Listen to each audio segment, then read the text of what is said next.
So without further ado, let's get into it. So motivation in winter. So I'm just going to move that over there so that everyone can see that image a lot better. There's no such thing as bad weather, only inappropriate clothing. It's one of my favorite quotes. I used to use that regularly in the army. And I've also had the pleasure of meeting and having dinner with Sir Ranulph Fiennes. The dinner was a large group setting, so I didn't get any one-on-one time with him, although the people that I was seated with at the table did know him reasonably well, and he came and spent some time at our table. I had let's say, a fanboy moment with him, literally being adventure and extreme activity royalty. He's a bit of a legend. So let's look at some of the things we can do to help maintain motivation over winter and improve our performance come spring and summer. A lot of that just results back to setting some goals. And it's not just saying, oh yeah, I want to do blah, blah. It's actually writing it down and putting together a bit of a plan. I can help with the putting together the plan, but writing them down and effectively advertising them. Now, you can do that a number of different ways. Advertising to yourself and to your family so you can be held accountable for these goals. Write them down, put them up on the fridge, put them up on your Facebook or somewhere a little bit more public if you wish, or keep it a little bit more private and just have it on the fridge so that your family, flatmates, any other people can say, hey, how are you getting on with whatever that goal might be? So having them set in concrete or just written down is a good way of keeping yourself on target with them. Target an event. Now, there's a number of different events. A lot of marathons and half marathons are held over winter and spring and even late autumn as well. So they're often a good event to target to keep you motivated during winter, but also a great way to develop a big aerobic base leading into the summer events and getting that head start on the training by getting a couple of months done prior to, or a couple of months of training prior to traditionally starting. Now, for sort of later in the year events, I like to sort of get people started around the start of August for a focused training plan for that, and leading through to Ironman coast-to-coast type events. I prefer people getting started sort of about September, but we can get a head start on that, build a good aerobic base, and then move into the more specialized, the more specific training program from that point onwards. So you don't need to wait for spring to prepare for summer. Now, I like to think we're all extremely well-rounded athletes, but the reality is that no matter how good we get, we're always going to have something that's not quite as good as other aspects of our performance. So we'll look at a triathlete. It might be that they're a strong runner and cyclist. So we can spend some time and focus on developing their swim over winter. Runners might be that you're limited by your speed and you've got really amazing endurance. So we can spend a bit of time focused on developing that speed so you can become a more well-rounded athlete. Just on that, there was a period I was actually injured. I couldn't run or cycle, but I spent a lot of time focusing on swimming. I would swim on Mondays, Wednesdays, and Fridays 3 times a day. I'd do about 3Ks in the morning, a couple of Ks at lunchtime, and then in the evening, swim between 3 and 5Ks again. So 3 days a week, I was swimming close to sort of 7 to 10Ks. On the off days, the Tuesday, Thursday, Saturday, I would do a single 3K session. And they effectively became my easy days.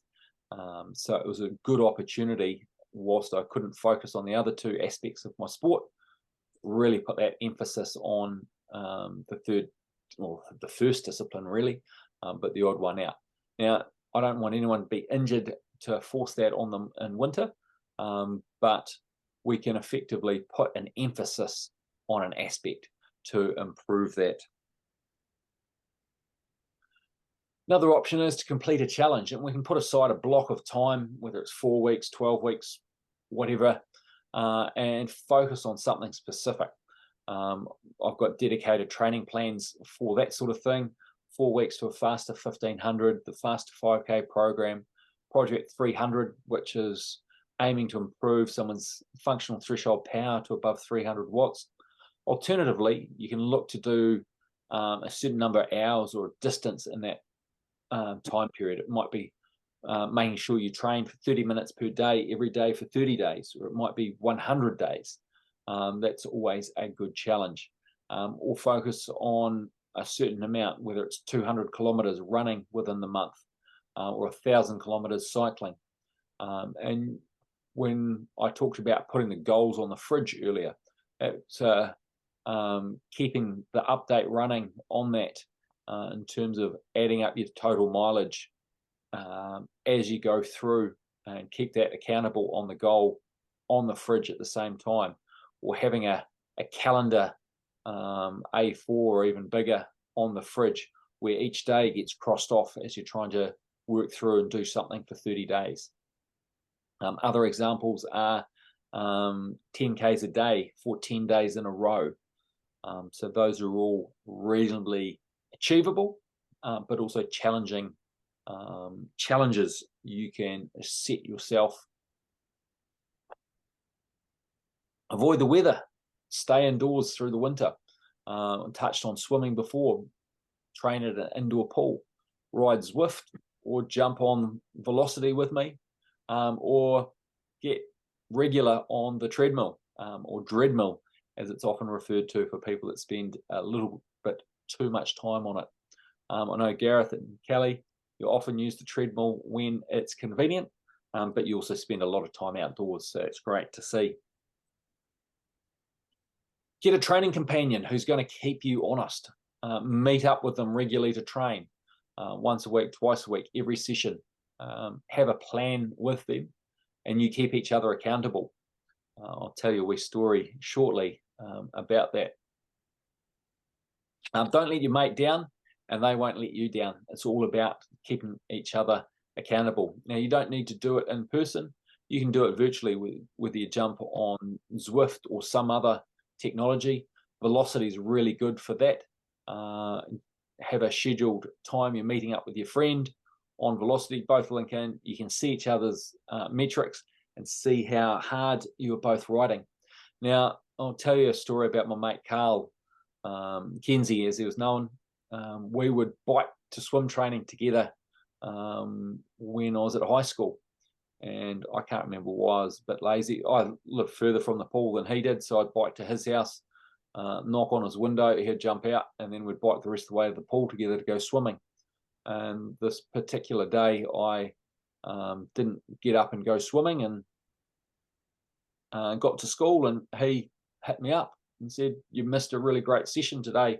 We did this, we did that, it was a lot of fun," and raved about how great this session was. And a few weeks later, there was another day I didn't end up going swimming, and similar story. All these great sessions always happened on the days I never went swimming. I found out, I can't remember how it came about, but when I didn't turn up, he just rolled over and went back to bed. He didn't get up and go to it. He just made this fantastic story about how great these training sessions were that I missed out on. He missed out on them as well. So it's all about keeping each other accountable. So have a traincation. It's a bit of a made-up word, not by me, but it's a vacation where you go on holiday somewhere, and it's based around some training. You can go somewhere nice and warm, or you can go somewhere new and exciting. I've previously held training camps in Hamner in the middle of winter, been running and mountain biking through the snow up there. It's always a fun weekend of training away, plus you've got the benefits of the hot pools. Now, my time in the States and Canada, that wasn't a traincation. I fitted in some training while I was away, but the focus wasn't on the training. And I think the longest run I did was about 30 minutes.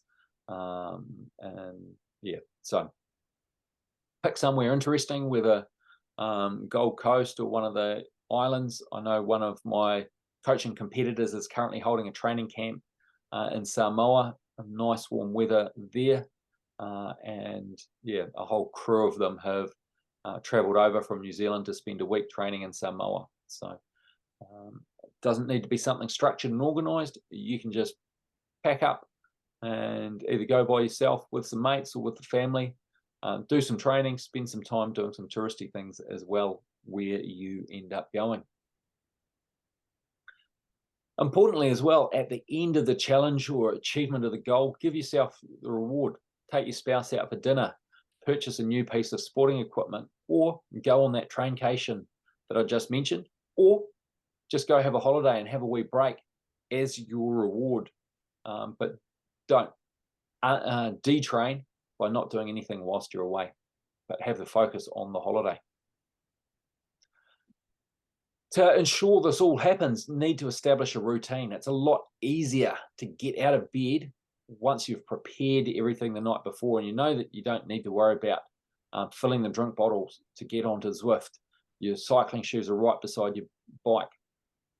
If your running shoes are laid out and the clothing you're going to wear is all good to go, it's a lot easier to get up. But also having some structure within the week, knowing that a certain type of workout is on any given day. Whether Friday you're getting up and doing some stretching, or Tuesday's intervals, whatever the case might be, keeping that structure and maintaining it through the winter will help you achieve that goal a lot more effectively. All right, that is the end of the presentation. Any questions on any of that?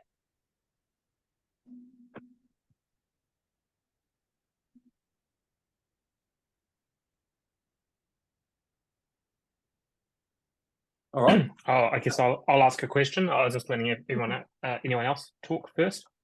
So I was the one who submitted the subject, and as you probably realised, I've been struggling a little bit with motivation the past few weeks. I don't know if it's motivation, but some nights I'm just like, I'm so tired, I can't do anything. I'm just gonna sit on the couch. So would you say, and I think I know the answer to this, but let's say I'm too tired to do whatever the prescribed workout is it better to do that workout or take full rest?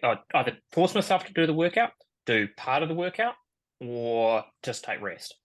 So there's three options there, basically.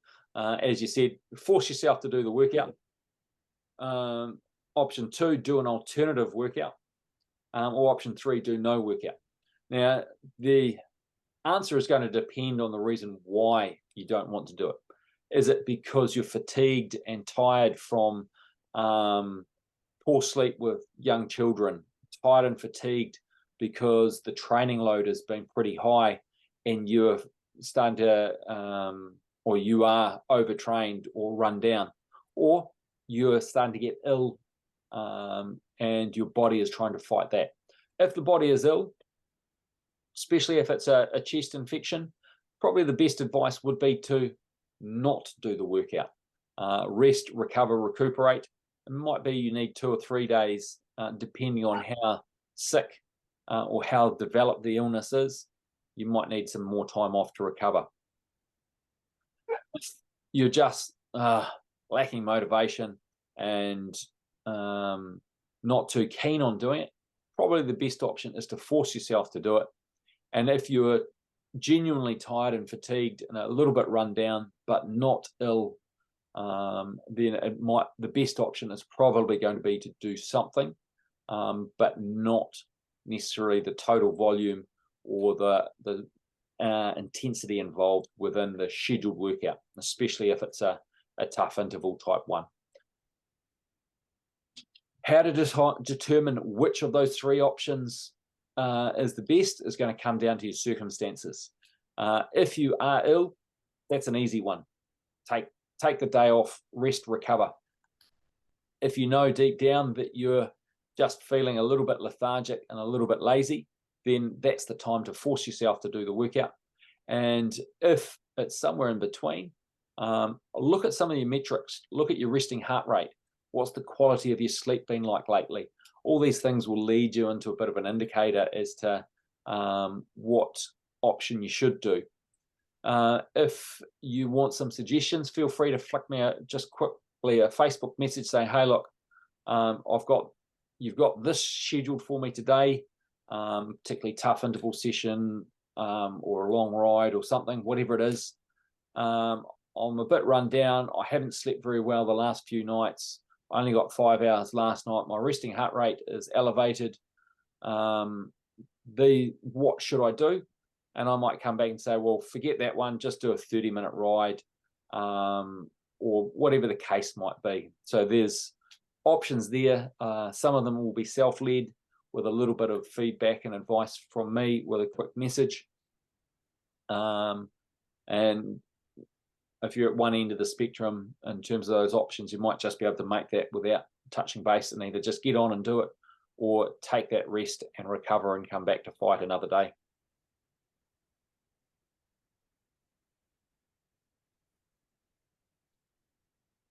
Did that answer things for you, Gareth?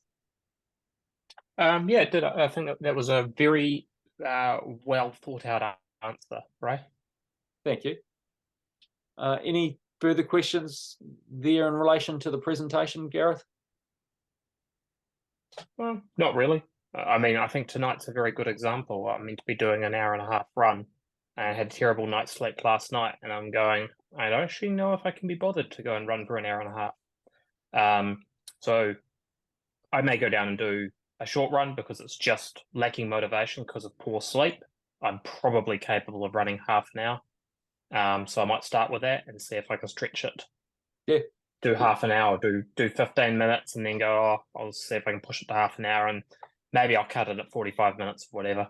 Yeah. What I'd recommend is have that 30 minutes as the minimum. And if you get to that 30-minute mark, I'm like, oh, yeah, I'm on the treadmill now, I'm running, I might as well keep going. Every step you keep going is a bonus. If you keep going right out to that 90-minute mark, what's scheduled, perfect, nothing lost. But if you're really sick of motivation and you struggle through to the 40-minute mark and you pull the pin there, you've still got that extra 10 minutes over and above the 30 minutes minimum. So, and it's 40 minutes over and above not doing anything. Absolutely. Gareth, are you going to run this evening? Yes, I do most of my workouts in the evening. Wow, I'm impressed. I'm dealing with my kids in the morning, getting them to school and stuff, and they can wake anywhere from 6:30 in the morning. So trying to fit a workout in the morning means I have to get up at like 5 or earlier to try and get my workout done and then be ready for them. And busy all day at work. So pretty much I do all my workouts after about 7 at night. I'm impressed. It's not easy. It's one of the reasons I suffer from motivation problems, because you get to the end of a day, I'm tired, and I have to push myself to go and do the workout on a good day. Yeah, interesting. See, I'm sort of, I tend to need to try and get my workout out of the way in the morning, but which involves, yes, still juggling kids and bits and pieces and work as well. But because otherwise I'd find a little bit like you, as I'd come to the evening and be like, meh. And I'm not a big treadmill fan. Like I'll get on the treadmill if I've got to do like a half hour or 40-minute run, but anything else, and I want to poke pencils in my eyes. Yeah, no, 100% agree. I used to do, when I was solely running and before I had kids, I would run mostly in the morning, and I vastly preferred it. But it just doesn't work with my schedule now. Do you watch Netflix? I do, and I do have Netflix set up in front of the treadmill. Yeah, okay. But I don't know. It's still really hard to just get the motivation to do it. I actually find watching Netflix easier when I'm on the bike in front of the screen, because it's a bit more stationary. You should just invite Ray to come and run with you, and you guys could just Zoom each other, and you could keep each other's motivation up, eh, Ray? That was one of your suggestions. Plan a workout with a mate. Absolutely. And whilst I was in Chicago, I went and caught up with the developers for Velocity and yarned to them briefly about the treadmill capacity for it. I don't own a treadmill. I'm not really interested in running on a treadmill, but there's the capacity for it. And ever since catching up with them and talking about that, I've got this idea that's going around in here. Yeah, it might go around for a couple of years. I'm not certainly suggesting that I'll be setting up treadmill workouts on Velocity in the next wee while, but I've already looked at some of the treadmill options suitable. The New Zealand importer doesn't have any in stock, and I'm going to need to find some room in the garage to set it up. I certainly don't have room in my torture chamber and the training studio. So build a new shed. You always need a new shed.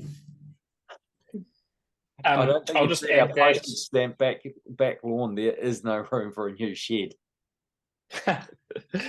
Ray, I've just got a standard like Proform treadmill, no fancy Wi-Fi features or anything like that.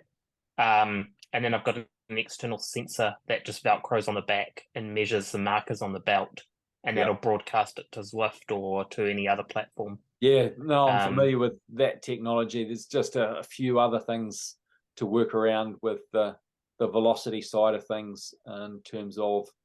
If you want pace control from Velocity, then yeah, you'd need an integrated treadmill. For safety reasons, they won't have that, or they don't have that capability. Oh yeah. Because yeah, if I was to type in that incorrect speed and give them 35 kilometers an hour, I would be and all your athletes fly off the back walls unintentionally. So yeah, there's a few things, considerations there, but yeah, I've got this idea that's going around. Any questions there from you, Kelly or Jess? No. Just one comment. I like the workouts you've set me for this week during the week. It's kind of been good having half-hour-ish ones, which are nice and achievable.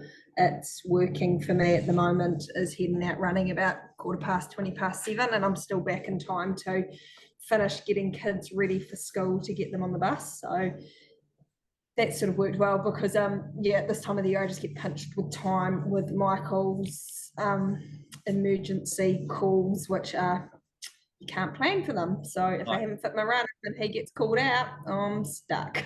I get that. And obviously you've got a few commitments at the moment, so we'll catch up in the next week or so and sort of come up with a plan to help manage the training through that period. Yeah, that's cool. Even if you flick me your calendar link and I'll pick a time. Yeah, I'll put a post in the VIP group for that. But yeah, good to see that consistency coming back into your running. It's really good. You found the motivation before this presentation. Yeah, but did you see my comment I made back to you? Yes, I did. You can say it as it is. You don't have to fluff it up.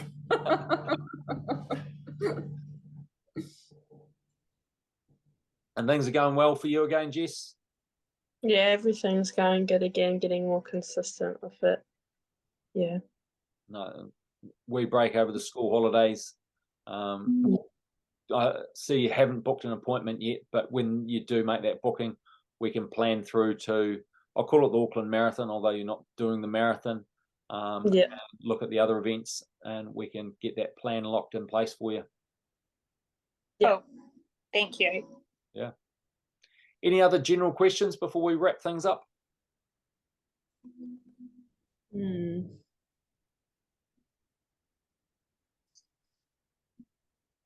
Gareth?